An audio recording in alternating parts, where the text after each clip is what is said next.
Bonjour à tous et bienvenue à la Minute Tchèque, votre podcast mensuel qui détaille les actualités économiques en République tchèque sur le mois précédent. Je m'appelle Marketa, je travaille à la Chambre de commerce franco-tchèque depuis quelques mois, comme la conseillère au département commercial qu'on appelle le Booster, et j'ai le plaisir de vous guider dans cet épisode. Je vais vous montrer ce qui s'est passé en août sur le plan économique.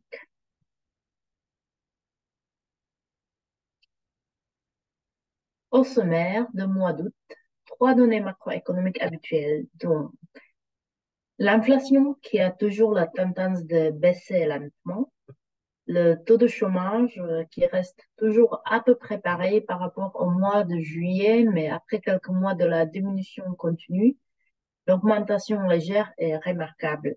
Les données correspondent aux valeurs de printemps 2023.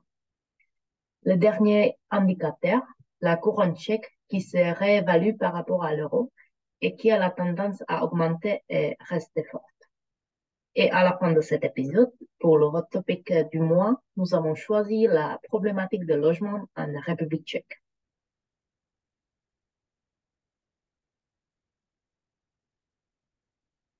Donc, nous allons commencer tout de suite avec l'inflation. Avec la valeur de 8,5%, l'inflation reste encore particulièrement élevée, mais ralentissement continu.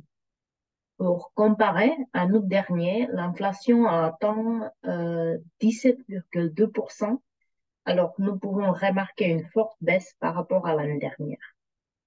Également à noter une augmentation des prix à la consommation de 0,2%, notamment pour le secteur du transport. Cela veut dire les prix de l'essence et des huiles.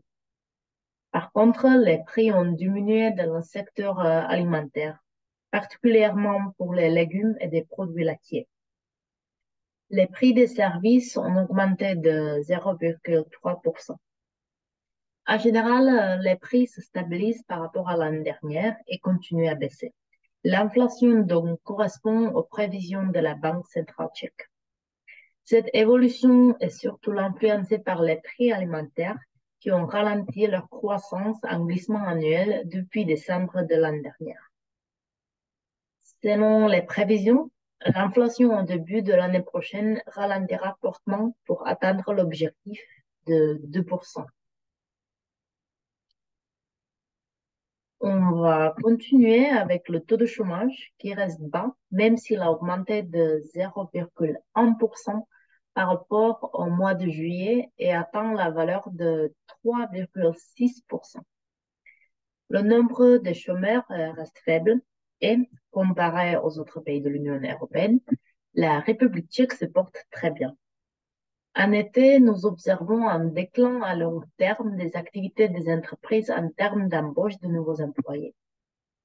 Le chômage pourrait stagner ou augmenter légèrement au cours des prochains mois, mais cela correspond à une courbe de développement classique.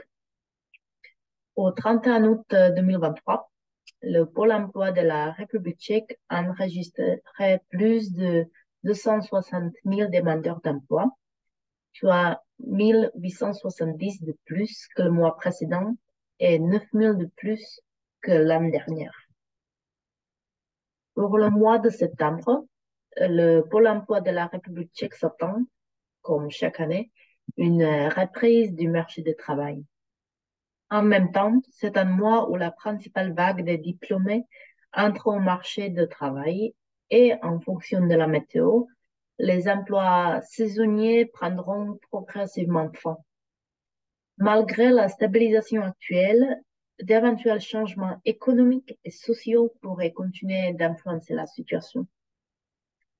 Sur le nombre total des candidats inscrits, il y a presque 150 000 femmes et elles représentaient 56,7% du nombre total de candidats à emploi.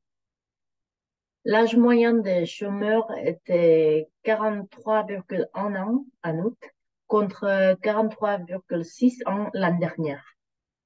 La structure par âge des demandeurs d'emploi n'a pas beaucoup changé au cours des 5 dernières années. À la fin du mois précédent, les employeurs ont proposé au total plus de 280 000 postes vacants par l'intermédiaire de Pôle emploi de la République tchèque, ce qui est moins qu'en juillet et moins qu'il y en a. Il y a actuellement en moyenne 0,9 demandeurs d'emploi par offre d'emploi en République tchèque. Les employeurs sont les plus souvent intéressés par des ouvriers du bâtiment, des caristes et des magasiniers, des monteurs, des chauffeurs, des cuisiniers, des nettoyeurs et des maçons. C'est à Prague où la demande de nouveaux employés est la plus forte.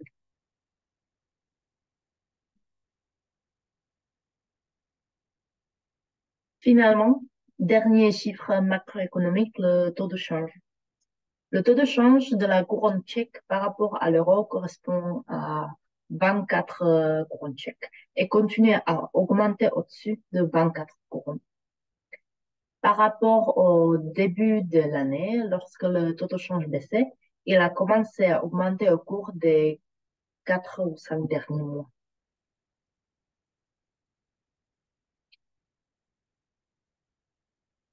Nous allons continuer avec les hot topics du mois d'août, qui est la problématique des logements. Selon le Deloitte Property Index 2023, qui a été publié en août et qui compare les prix des appartements neufs, les loyers et d'autres tendances sur les marchés résidentiels dans 27 pays européens de la République tchèque, le logement en propriété est le moins abordable en Slovaquie, en République tchèque, en Serbie ou en Estonie. À l'inverse, le logement propre le plus abordable d'Europe a été enregistré en Belgique et en Norvège, où les résidents ont besoin de équivalent de moins de 5 salaires annuels bruts pour acheter un nouvel appartement standard. Le Danemark et la Slovénie sont derrière eux. Parmi les 3 métropoles où il est le plus cher d'acquérir son logement, on trouve Amsterdam, au niveau de 15,8 salaires moyens, suivi de Bratislava, 14,5, qui a troqué sa place avec Prague, 14,2 par rapport à l'année précédente, désormais à la troisième place. Israël arrive en tête de la liste des pays où l'immobilier neuf est le plus cher, où les résidents dépensent en moyenne 5 700 € par mètre carré pour les nouvelles constructions. La croissance des prix la plus intense a été observée en Lettonie, où la valeur moyenne des transactions de ces appartements a bondi de 31,9%. La deuxième place, avec 27%, est occupée par la Bosnie-Herzégovine, même si c'est ici qu'on trouve les appartements les moins chers, à peu près 1200 € par mètre carré. Le prix moyen a également augmenté en République tchèque, où il a bondi de plus de 12%. Les taux d'intérêt moyens les plus élevés se trouvent en Hongrie et en Pologne, plus de 9%. En 2022, le taux d'intérêt hypothécaire en République tchèque était le 5e le plus élevé d'Europe. Le nombre de prêts hypothécaires a diminué de 63% sur un an. En ce moment, les taux d'intérêt sont entre 5 et 6%. Le plus grand nombre d'appartements achevés pour 1000 habitants a été enregistré en France, en Pologne ou au Danemark. En Tchéquie, le nombre de nouveaux bâtiments a augmenté de 14% sur un an. On continue avec le loyer. Ici, les villes européennes les plus chères pour les locataires sont Dublin, à peu près 32 € par mètre carré par mois, suivi par Paris et Oslo pour 28 € par mètre carré par mois. À l'opposé du classement, les villes de Bulgarie, de Grèce, de Slovénie, d'Italie et de Hongrie sont traditionnellement celles où les prix de location les plus bas. Prague, où le loyer mensuel moyen est de 14,4 euros par mètre carré, se classe 23e sur 66 villes européennes. En Tchéquie, le logement locatif est en plein booming dans toutes les villes régionales et, en parallèle, il a incité davantage d'investisseurs et de promoteurs à se lancer dans le développement de projets locatifs. Le marché immobilier a été influencé aussi par la guerre en Ukraine. Il y a une grosse pression sur le logement locatif causée par une nouvelle demande sous la forme des réfugiés en guerre. En outre, selon le ministère de l'Intérieur, plus que 360 000 réfugiés ukrainiens disposaient de visas de protection en République tchèque, la majorité étant des femmes et des enfants. Selon une étude sur les déplacements menée par l'Organisation internationale pour les migrations, les 2 tiers des adultes souhaitent retrouver à long terme en Ukraine, mais cela n'est pas encore bientôt possible.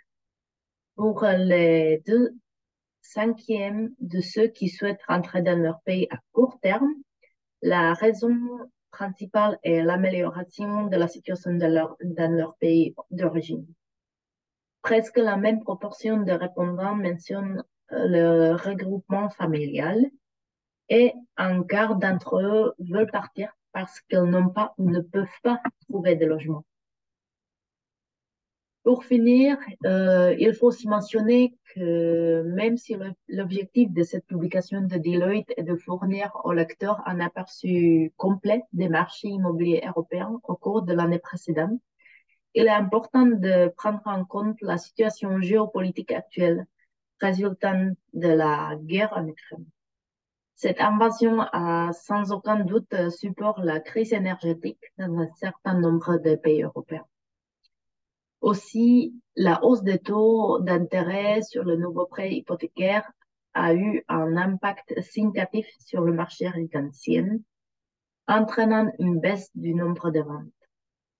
Enfin, l'investissement durable, connu sur l'acronyme ESG, a fait une différence significative sur le marché immobilier national, car il a été sensiblement mis en pratique par les gouvernements de chaque pays.